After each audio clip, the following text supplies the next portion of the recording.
So we are now live on YouTube, and I welcome our next speaker, Reema Darira. And let me share the screen, and I request Neha Chaturvedi to read the bio for the same.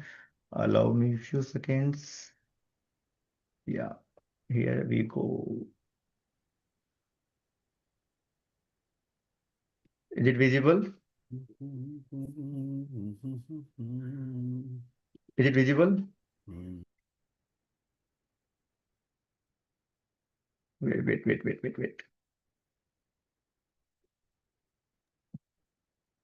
Rohit, could you just scroll up a little bit? Yeah. So I think everybody knows Reema pretty well in the community. She's a force to reckon with, and she's crafted a very good brand for herself without, overly stating it. She's from Mumbai, and she comes with a diverse set of experiences, that being a professional anger, team bonding expert, a yoga teacher with over 20 years of experience in events. So she's the founder of Sutra Media and Events, which stands for Sustainable Transformation. And basically, the brand captures the essence of bringing about sustainable changes in the personal and social front through social media and events. So her events are very thoughtfully curated, a lot of strategy put into it with a lot of focus based on corporate team bonding. She wants them to be fun, exciting, remembered. She also does a lot of wellness events which nurture the body and mind. She focuses more on zero waste and sustainable events like birthdays, weddings, anniversaries, and meetups. And we look forward to hearing from you, Rima, on how we could, if anyone wishes to get into the event space, how we can make a brand for ourselves. Thank you. Thank you, Neha, for that wonderful introduction. And I'll just share the screen right now.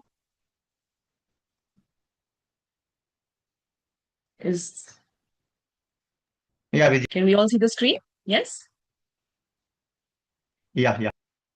All right. Thank you so much. And firstly, I would start by thanking Rohit and the RB Business Nexus platform for allowing me to share my views on the work that I do and being able to help all of you on how you can master your event management skills.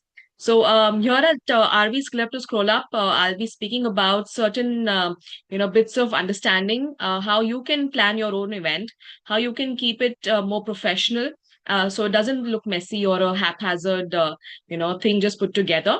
And you can connect with me by my RB ID. So as we all say that anybody can organize an event, but the professionals create some experiences. So we are going to be understanding how do we go about creating this in a more professional way. So, as Neha also mentioned, and I'll really want to quickly put this, I'm Reema Darira, and I'm the founder of Sutra Media and Events. I hold over 20 years of experience in event management, and I am, hosting at government ceremonies, corporate galas, festivals, celebrations. I love to curate events, and I love to, kind of bring things together in the most beautiful way, and it should be absolutely seamless. So you when you enter an event, it should everything should just be put together so well, so that it gives you an experience that you can take back and make it into a memory. Zero waste, yes, I love to do zero waste events because that's the buzzword everywhere. It's sustainability, and I have a proven track record across diverse events that I have been doing in the past. So coming to now, helping you understand how you can plan your event. So, well, at here at RB, as we all know, when two people meet, it's an RB meet. When three people meet, it's a coffee meet. But when all of us, the whole community meets, it is a party. So when you have to put this party in together and you want to really celebrate together, what do you really have to do? Well, event management is a skill. It is not a mystery. It's very well that you can plan things and you can have it executed in the most beautiful way. So planning as a phase comes in at the first stage, and it is the most important stage because it takes 70% of your time that you're going to be putting into the event has to go in for planning. And if your plans are correct, if the entire structure is correct, the remaining part becomes absolutely easy. So when we come to the planning stage, you have a strategic groundwork. or a detailed preparation that you'd have to do. This would involve a lot of checklist. This would involve a lot of first ideation as to, what really you want to focus on. You want to focus on, a theme for the particular event for your party, or you want to focus on a certain purpose. Is it a religious event? Is it a puja that you're holding at home, or it's a birthday party or an anniversary? So the theme, has to be well defined. The purpose has to be well defined. And then, if you really want to make it more enjoyable, the theme goes in. If you want to do it like a retro party, or you want to do it as a, and another theme which we always love, which is Bollywood. So anything that you would really choose as a theme, you can do that. Once you've put down all of these, things together, then you come into the second phase, which is the coordination phase. So to make your event more, more lively and over the top, and everybody is like, wowed with the decor, or with the entertainment that's happening. Coordination with the vendor is very important. So you need to choose your vendors very, very thoughtfully. And if you're able to give this a lot of time, it will take care, or the vendors will take care of every aspect. So your decor vendor should be, somebody that somebody has recommended, somebody that is in your vicinity. And you would also have to take care of the other vendors, and obviously through recommendation it works best. And lastly, 10% is the execution, so you don't really have to then worry. Everything goes seamless, and you will be able to have a very, very wonderful experience for your event. So events really don't fail because of the budget. हम budget काफी सुनते हैं, मैं काफी सुनती हूँ as a planner, but it's not because of the budget, it's because of the lack of planning. So every time when you're planning your own event, make sure that you have clarity in place, and you're able to, then come out with a beautiful event. Now, coming to a master checklist that you'll have to have. So checklist has to be on every aspect, and this is a master checklist. You can even take a screenshot if you wish to. So when you divide your planning into 6 essential sections, you have a complete control and the peace of mind of, that the event is going to go great. So as I just mentioned, the purpose is very important, what you really want to do. Then comes your budget. So we really work on budgeting. There are certain fixed costs for the decors, and there are certain variable expenses, which is food. So you have to identify which of these are the expenses that's needed, and always keep yourself a 10 to 15% emergency fund. Or sometimes something can go wrong. Lately I just got understanding that in Jaipur there was a wedding that was planned, but it started raining now in this period of time when don't expect rains, and everything had to be shifted indoors. So these are the emergencies, and you definitely have to keep a fund for it. So 10 to 15% is what you can keep as an emergency fund. The venue, very important again, as we've heard from the other speakers, of the property. So this makes the venue is also the property. Your approach road has to be wonderful. The capacity of the venue has to be great according to the number of people that you're inviting to the event. Parking facilities, or the power backup. So at many outskirts of your area, say Mumbai, the outskirts, there's usually a power problem. So when you're choosing a venue for a destination wedding, or for a destination party, always make sure to check on the power backup. It's absolutely important. Also, the permissions for large format events, for public events, we usually get permissions from the police. And in the venue also, there are certain permissions that you need to ask the venue, manager, so that they let you know. At the last moment, you should not be in a dilemma that you don't have, permissions. And one very important permission is for your sound and your music. So these are licenses that you have to take, or permissions that you have to take before the event.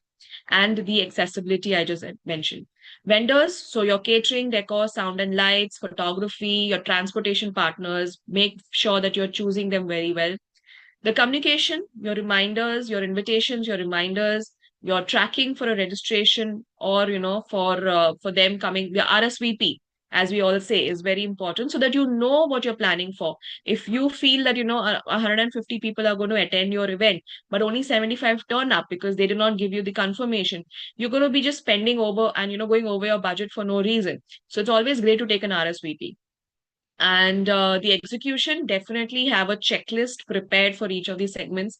If somebody is, anchoring or being the MC for your event, please have a script in place before the event. Whoever it would be a family member, it would be you as a host, but keep your script, the pointers ready so that when you're on stage, when you're in front of everybody, you don't, kind of fumble for that reason.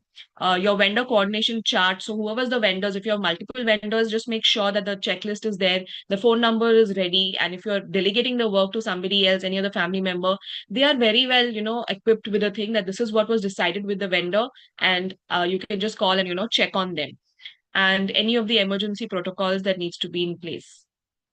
So for an event, see, an event is a one-time experience. It's a one-time activity that you're going to be doing. You don't really create these events on a daily basis.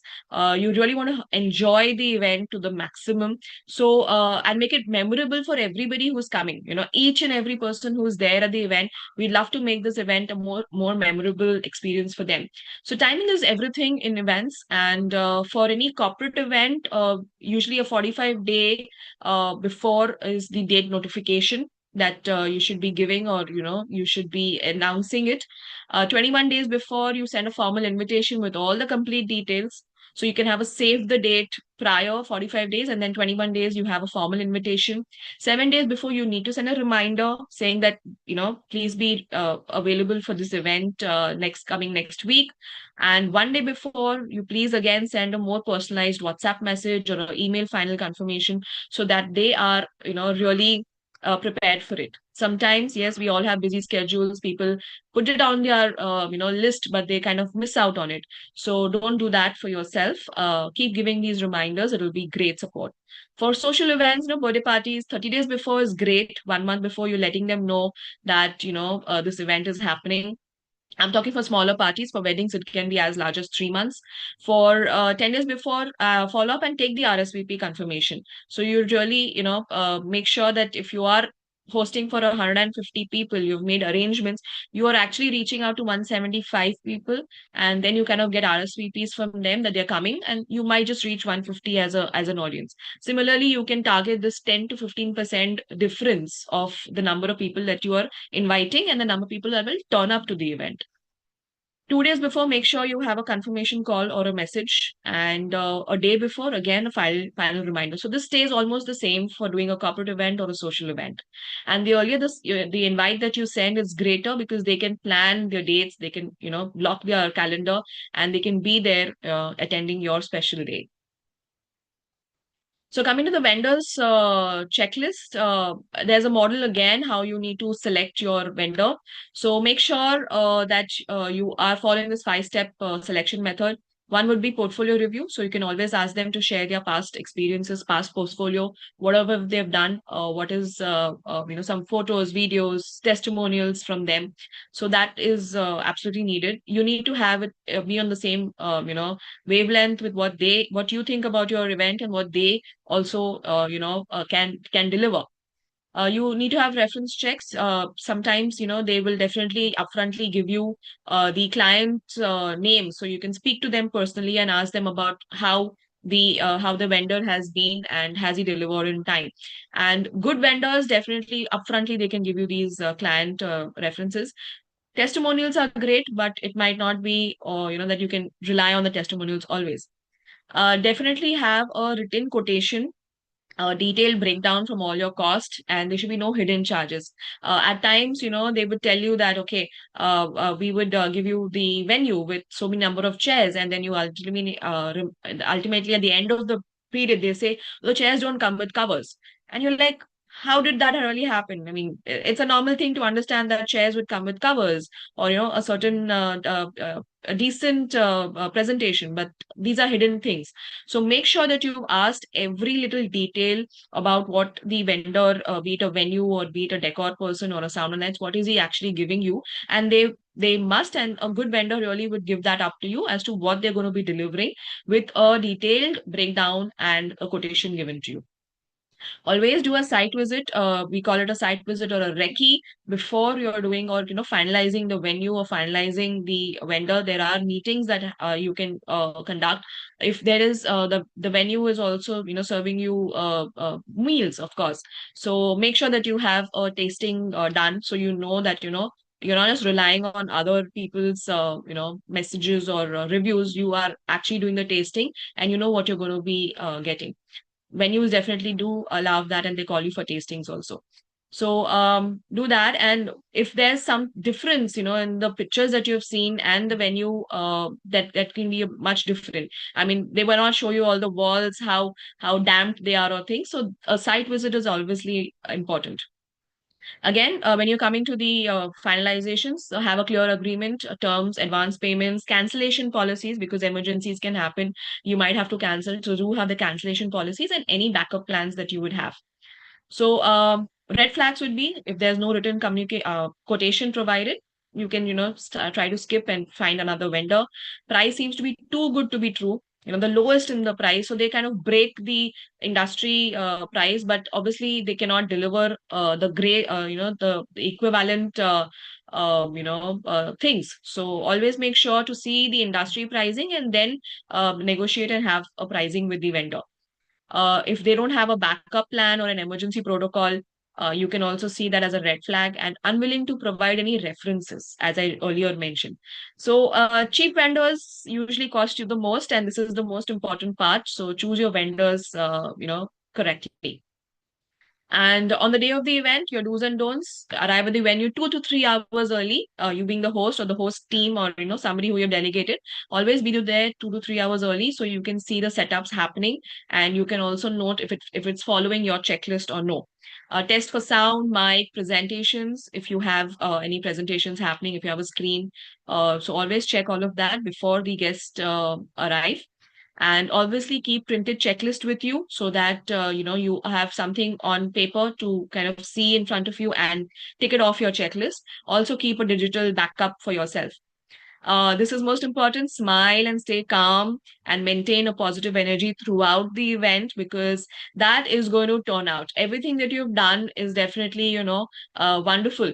But what really comes out to your, guest is who you are. They're coming to meet you. Everything else is also great, but they're coming to meet you. So if you are stressed about whatever is happening, and you're that's showing on your face, it doesn't really good, be good you are for you as a host. So always stay calm. You've done your best, and now it is for just things to roll out in a more natural way. Have a contingency plan ready for any technical issues that might be there.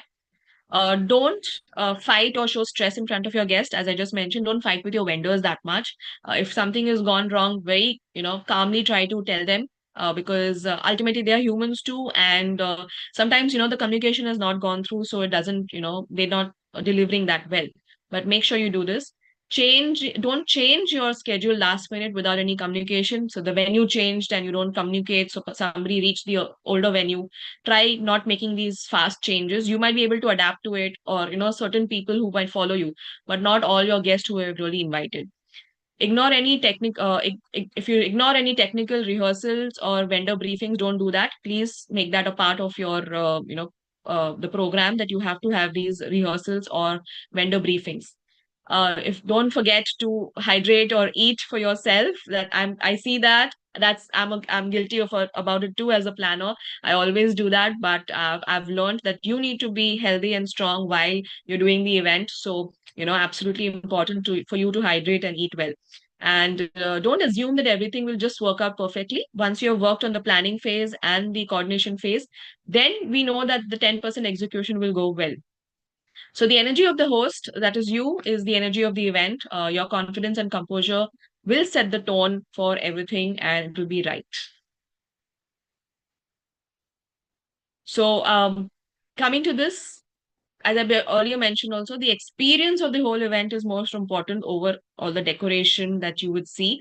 So to make the event, your event truly memorable, create emotional connections with the guest, so that they remember you and the whole event long after the celebration ends. Emotion is absolutely important. Make sure there's a personal storytelling. As I said, your theme is something that you have chosen. it should resonate with you, something that your purpose is. And this will be genuine moments of connection that you will have with your guests. Engagement, you can have a great artist coming on board. You can have some interactive elements, some games that you can play, make them some surprise elements, so like, oh, they've come to the event, they're not coming with a certain idea कि अच्छा ऐसे ही होने वाला है, यही करना है, वो करना है, something surprise. So they are like really looking forward to what is going to happen at your event. And involve them in everything rather than just entertaining them. Involve them in whatever way possible. Personalization, so all your return gifts and things that you want to really have them taking back from the event, make it into a customized experience. They would really love it, they would cherish and keep it with them. That's the most important thing, that if you're giving a gift, they would keep it with them for lifelong or for a longer period of time. So customizing it is can do that. So also just to mention that people forget what you said, but they will never forget how you made them feel. And yes, coming to something that I specialize in and I'd really love you to adopt to it is the sustainable events or zero waste events. So creating sustainable celebrations without compromising. Uh, Plastic is the number one polluter at the moment. It is a great material, but we are not using it, well. So try to avoid plastic at the event. You can, choose to have water dispensers. You have beautiful glass dispensers and mud cars, and there's something more creative that you can do. So water dispensers instead of water bottles, plastic bottles, fabric backdrops instead of flex banners, reusable structures instead of the thermocol. You can do that, reusable, whatever you can use. Digital invitations instead of paper. I think we have already shifted to that, but I think it was a great change, the amount of paper that was going in for invitations. Smart editions could be locally sourced materials and vendors, so you can give them a chance. I think they're beautiful artisans who make really lovely decorations, with paper, with drapes, and with leaves. I think I love the leaves decor. So try, giving them a chance and making your event a little different from whatever people have been used to seeing right now. Composting your food, this is very, very easily done. Please speak to your local composter. He will be happy to come and take the food waste and after the event and get it composted. You can use seed paper invitations. If you don't know what this is, you can use seed paper invitations. It grows into a nice plant after people have just planted it into a pot. It grows, and it's a gift that you can also give away. People can kind of keep it for themselves. And donate excess food to any communities. You can do that too. A green checklist would be no single-use plastic, and segregate your waste bins throughout the venue. Make sure it looks nice and, saying the waste should go there. Digital first communication strategies and reusable decor for multiple events. Celebrating without harming the planet is the new luxury. So please be a part of the eco-friendly and eco-conscious celebrations. So now coming to the end, everything that I just spoke about, you have everything you need. You have checklists, you have your timelines in place, you have your memories that, with the experiences that you are doing. So the systems is absolutely simple and easy. The process is, particularly structured. So you don't have to, kind of think too much. So the success is for you to claim is, the calmness that you feel while you're attending the event, the experiences, the fun you're having, all of these things will stay with you. So just apply these principles while you're conducting your event, and you can see the difference unfold. And that is me. If you do want to reach out to me for any of queries about how you can plan your event better, I'll be happy to help. That's my coordinates and connections. Thank you so much. Thank you for listening to me. Oh my God, it's really mind-blowing. And I think today all speakers are no pro in their industries. And no, like today, I think you all people have made the day very amazingly. And जो Thank you. पिछले Thank you, Rohit. I think today you have brought in three most important things, which is health, wealth, and happiness. So we had the first speaker and the last speaker was talking about health and mental health and physical health. And then Nikhilesh ji spoke about wealth. And I came up with happiness for everybody with the events. I do just what I feel good. That's all. आप लोग analysis करते रहिए और reports बनाते रहिए. I just do random. Nature takes care everything. But I feel that all three presentation really value addition. Great information you have given. No, eye opener. Many things for me also, and would be happy to have you taking care of our next national meet event. So I'm very excited for that because last time, no, I just randomly planned to work with you, and many times I found that I was doing mistake because I'm not a event planner. But I realize, no, you are doing something. तो क्या कर रहे हो Reema?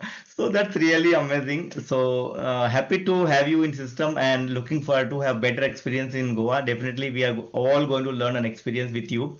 And I think we can take only two queries. The people are raising the hand. No more raise hands, please, because we have to go for next speaker. Quickly ask and quickly answer. Okay. Yes, Brigadier sir, go ahead. I just want to compliment Reema. I like her for many, many things. But one of the things I really love her for is sustainability. Because sustainability is now in my blood. It is eaten for breakfast, lunch, and dinner in our house. My daughter has a 7-year-old son, and when he was about to be born, she realized sustainability is important. She works for Sony Pictures, she's got a full time job, but as a hobby, she talks about sustainability. You can all follow her, Sonika Basin. She has 1 lakh plus followers on Instagram, and every day she posts on this. और हमारे घर में आती है तो तूफान much जाता है, पापा ये पेपर, ये प्लास्टिक क्यों पड़ा है, ये टी बैग क्यों पड़े हैं, and all that. And guys, I just want to tell you that the birthdays she organizes for her son for the last 7 days are the best that people have ever attended. And they so much love the way she does it with absolutely nothing from the market. No, even the gifts come. The best Thank part I you. want to leave Thank you, is sir. the Thank you. gifts come in newspaper packages and not gift wrapped papers. Thank Thank you. you. We have to move forward, sir. So I'd Sorry, I love have to connect. you. I'd love to connect and work with her, and Thank that's what you. I truly do. Yeah. Nicholas ji, quickly ask your query, please. Sir Reema ji, what is the minimum you are doing events, मतलब आप करते हो minimum packs कितने चाहिए, and do you do house parties? Yes. So I'll come to the first question. Minimum packs, agar hum kehte hain, so even a 25 packs or a 50 packs party is something that I can manage. And coming to if I do house parties, yes, that I do house parties also. And I think now everybody, Niklesh ji, you are giving everybody big houses. So उतने बड़े घर में इतने बड़ा venue ऐसे मिल जाती है. So a good party at home for about 25 people can be managed with all entertainment that could be done at home. Thank So you. yes, Thank thank you. you. So if you have any more queries, please reach out to Reema ji. RBID is RB01741, and this PPT is also available on YouTube. I think today all PPTs are going to see one more time. I'm guarantee for that. Thank you, Reema ji, and